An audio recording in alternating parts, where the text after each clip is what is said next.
진화영은 살았을까요? 죽었을까요? 그리고 작은 아씨들의 최종 빌런은 원상아일까요? 박재상일까요? 여러분은 어떻게 생각하시나요? 정말 이번 화가 특히 더 어렵게 느껴지네요. 이제까지 원상아가 최종 빌런이고 박재상은 가장 높은 곳에 올라가고자 하는 쓰레기 정도로만 생각했었는데요. 아직까지는 속단하긴 이르지만 오늘 7화에서는 정말 어렵게 꼬아놓으신 것 같습니다. 1화부터 지금까지 박재상이 가장 큰 빌런으로 나왔기 때문에 이런 경우에 뒤에 반전으로 최종 흑막이 있는 경우가 많죠. 그게 원상아고요. 하지만 오늘은 조금 다르게 접근해볼까 합니다. 이번 화에서는 원상아의 과거에 대한 이야기가 조금 풀리면서 어떤 트라우마를 가지고 있는 사람처럼 보여줬죠. 그리고 과거 정난의 멤버인 최희재를 죽이려는 재상의 모습, 최도일에게 인주를 죽이라고 지시하는 박재상을 볼 수 있었습니다. 어쩌면 보이는 그대로 큰 틀에서 본다면 박재상이 빌런이고 또 다르게 대립하는 인물이 원상아라고 봐도 좋을 것 같은데요. 이 이야기를 먼저 해보겠습니다. 박재상은 이내와 이야기를 참 많이 나눕니다. 과거에 가난했던 자신이 겹쳐 보이는 걸까요? 아니면 이내를 후계자로 점 찍어 놓기라도 한 걸까요? 빌딩 옥상에서 건물을 무너뜨리고 다시 짓는다고 합니다. 그게 안전하고 그 전에 와봤으면 해서 이내를 데리고 왔다고 합니다. 그리고 네가 만약 선택만 한다면 너도 우리 가족 안으로 들어올 수 있다. 다만 한 자리에 2개의 건물을 지을 수 없다는 걸 이해해야 돼. 그리고 먼저 있던 건물은 완전히 폭파된다고. 그래야 더 아름다운 건물을 지을 수 있다고 했죠. 네, 당연히 이내의 가족과 재상의 가족 이야기인 듯합니다. 앞으로 며칠간 많은 일이 있을 거고 너희 가족들은 사라질 수도 있다. 그때 넌 우리 가족의 편에 서면 좋겠다는 이야기로 들립니다. 재상의 숨은 의도가 이게 다일 수도 있습니다. 하지만 조금 다른 의도가 숨어 있다고 볼 수도 있을 것 같은데요. 서울시장에 당선되고 연설에서 박재상은 마치 원기선 장군과 같은 연설을 보여줬죠. 그러나 정치적 행보는 그와 정반대. 간첩사건 피해자를 찾아가 사과하면서 자신이 생각하는 아름다운 길을 걸어가는 듯 보입니다. 가장 낮은 곳에 있던 사람이 가장 높은 곳으로 가는 길, 자신이 대통령이 되는 길에 사실 원기선 장군의 정난해는 걸림돌일 수 있겠죠. 온갖 부패 덩어리인 정난해, 언젠가 진실이 알려지면 골칫거리인 이 정난해. 그래서 박재상은 정난해를 없애버리면서 원령과 내부부터 뜯어고치면서 목표로 나아간다고 봐도 좋겠네요. 박재상은 원상아와 효린이를 아주 사랑하는 것처럼은 보이죠. 난 무슨 일이 있어도 효린이와 효린이 엄마 털끝 하나 다치게 하지 않아. 하지만 원상아 소유의 정난해는 없애야 하는 대상일 겁니다. 그래서 원상아의 일거수일투족을 감시하고 싱가포르에 다녀왔던 때처럼 집착하는 모습을 보이는 걸 수도 있겠네요. 지난 화에서 원상아는 인주에게 푸른 난초를 선물했습니다. 그리고 돈 세탁을 잘해주면 정난해 회원으로 받아주겠다고 하죠. 이렇게 본다면 오해석을 죽인 범인도 원상아가 아닌 박재상일 수 있겠습니다. 정난해 멤버들을 제거하는 박재상의 짓을 알고 있던 원상아는 오해석이 박재상을 찾아왔을 때도 과거 정난해의 일원이라 죽을 수 있음을 알았을 겁니다.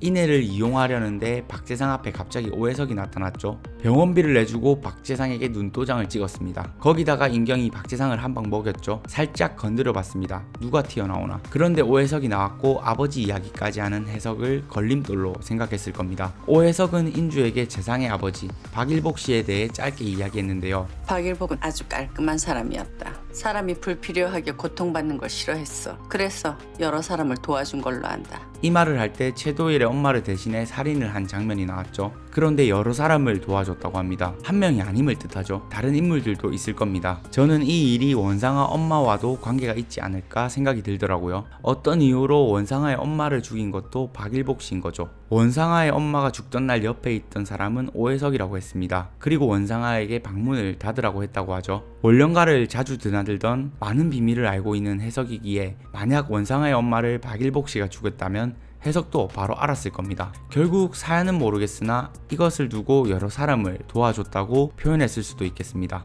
그 일 이후로 어렸을 때의 아리아드네와 지금의 아리아드네는 전혀 다른 사람이 된 것 같습니다. 오늘 원상아는 박재상에게 박일복 씨에 대한 이야기를 했죠. 어쩔 때 당신 꼭 당신 아버지 같아. 너무 집요하고 징그러워. 단순히 박일복 씨를 운전기사쯤으로만 여기는 원상아가 충분히 이런 말을 할 수 있겠습니다. 하지만 반대로 박일복 씨의 실제 모습을 알고 있을 수도 있지 않을까요? 엄마의 죽음에 관한 것도 알고 있을 수도 있고요. 그런데 반대로 이런 생각도 듭니다. 원상아는 연기자죠. 연기를 한다고 24시간 연기를 한다고 했습니다. 그리고 뉴욕 연극학교 무대미술과를 나온 원상아. 지금까지와는 반대로 이 모든 것이 원상아가 그려가는 그림의 일부일 수 있겠습니다. 원상아는 인주에게 박재상도 자신이 캐스팅했다고 했습니다. 이유는 밝혀지지 않았으나 많은 이들이 원상아의 판에서 놀고 있다는 생각도 듭니다. 이번 화 마지막엔 진아영이 살아있는 것처럼 나왔죠. 난초 경매 프리뷰에 오인주의 이름으로 참여했다고 합니다.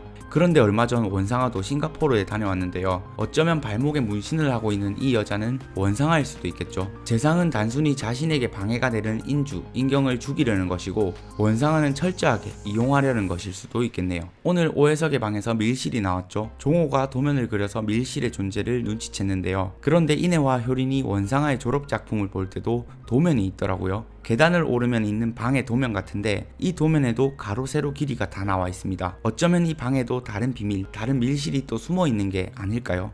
원상아의 이야기들, 행동들도 수상한 게 한두 개가 아니라 점점 더 헷갈리는 것 같습니다. 어쨌든 인주와 최도일은 지금 많은 패를 지고 있습니다. 박일복 씨가 썼던 망치, 인혜가 오늘 건네준 재상의 블랙박스, 최도일이 인주에게 준 천상혁 씨에 관한 증거들, 그리고 비자금 장부까지. 여기에 다음 화에서 인경을 찾아오는 최도일의 아빠 최희재가 정난의 비밀에 힌트를 줄 수 있는 인물이겠죠. 12화까지 방영되는 작은 아씨들이라 곧 많은 것이 밝혀질 것 같은데요. 결국 작은 아씨들의 최종 빌런은 누구일까요? 그리고 진아영은 살아있을까요? 구독과 좋아요 해주시고 함께 정주행합시다.